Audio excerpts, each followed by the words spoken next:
స్వప్రయోజనాల కోసం కాకుండా ప్రజల కోసం పోరాటం చేసిన మహావ్యక్తి స్వాతంత్ర సమరయోధులు తెలంగాణ తుది ఉద్యమకారులు ఆచార్య కొండ లక్ష్మణ్ బాపూజీ అని ఆయన ఆశయాలను ప్రతి ఒక్కరూ కొనసాగించాలని ములుగు జిల్లా కలెక్టర్ దివాకర్ టిఎస్ అన్నారు.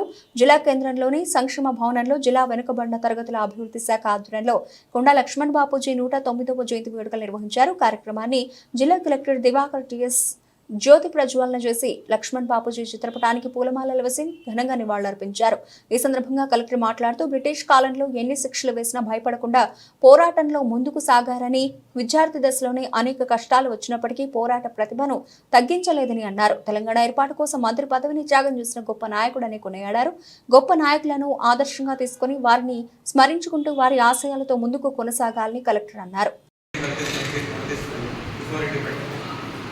ఈయన కష్టపడి ఆసిఫాబాద్ ఉమ్మడి ఆదిలాబాద్ ఆసిఫాబాద్ లాంటి జిల్లాలో ఈయన ప్రాథమిక విద్యాభ్యాసం చేసినప్పటికీ హైదరాబాద్లో పెద్ద లాయర్ పదవి పొందిన తర్వాత కేవలం స్వప్రయోజనానికి కాకుండా ప్రజలకి ఉపయోగపడాలని ఆ రోజు నుంచే చాలా శ్రమపడ్డారు. అప్పుడు బ్రిటిష్ వాళ్ళు ఏదైతే స్వతంత్ర పోరాటాల యోధుల మీద పెట్టే కేసులు కానీ, వాళ్ళని జైల్లో కేసులు పెట్టినప్పుడు వాళ్ళ తరఫున ఫ్రీగా వాదించి వాళ్ళని హెల్ప్ చేసి బయటికి తీసుకుని అంత చిన్న వయసులో ఎవరైనా కాలంలో ఎవరైనా ఉంటే అంటే చాలా తక్కువ మందికి ఉంటుంది ఆలోచన. అప్పుడు నిజంగా మనము చూస్తే చాలా తక్కువ మంది ఇట్లాంటి లీడర్షిప్ రోల్ని తీసుకున్నారు. ఇలాంటి ఆసిఫాబాద్ ఆదిలాబాద్ ఏరియాలో అయితే వాళ్ళకి ఇప్పుడు కూడా ఈ రోజుల్లో కూడా విద్యాభ్యాసం అనేది కొంత వెనకబడి ఉంటుంది. మీరు ఇంకా ఆల్మోస్ట్ ఒక 100 years వెనక ఆలోచించండి. అంత చిన్న వయసులోనే ఆయనకి అంత పెద్ద మేధాశక్తి ఉంటుంది.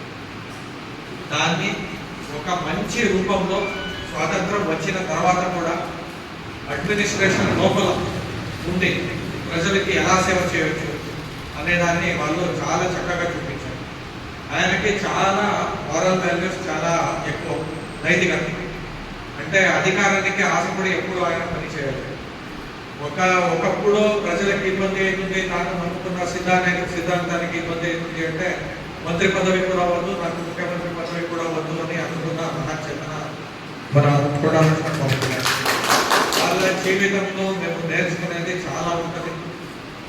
నిన్న కూడా మేము చాకలి ఐలమ్మ గారి జయంతోత్సవం చేయడం జరిగింది. బీసీ కుల వాళ్ళు చాలా మంది రావడం జరిగింది. మనము బీసీ కులాల్లో కూడా చాలా వర్గీకరణలు ఉన్నాయి. ఆ వర్గీకరణం అనేది మనకి ఐక్యతకి ఒక బేస్ అవ్వాలి, కానీ విడపోవడానికి బేస్ అవ్వకూడదు. వీళ్ళందరూ పెద్ద మహాన్ నాయకులు. వాళ్ళు చేసిన పని ఏ ఒక్క కులానికి, ఒక్క వర్గానికి, ఒక ప్రాంతానికి చెందింది కాదు.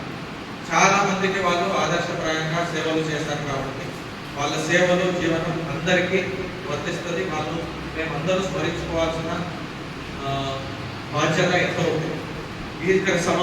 ఈ క్రమంలో మనము కేవలం ఒక వర్గం కాకుండా అందరినీ ఇన్వైట్ చేస్తూ నెక్స్ట్ టైం నుంచి అందరూ కలిసికట్టుగా పార్టిసిపేట్ చేయాలని కోరుకుంటూ, మీరు ఏదైతే ఒక 2-3 రిక్వెస్ట్ ఈ కమ్యూనిటీ తరఫు నుంచి పెట్టారో దాన్ని కూడా త్వరలోనే మేము లీడర్స్ కూడా చెప్తూ చాలా ధన్యవాదాలు. Thank you.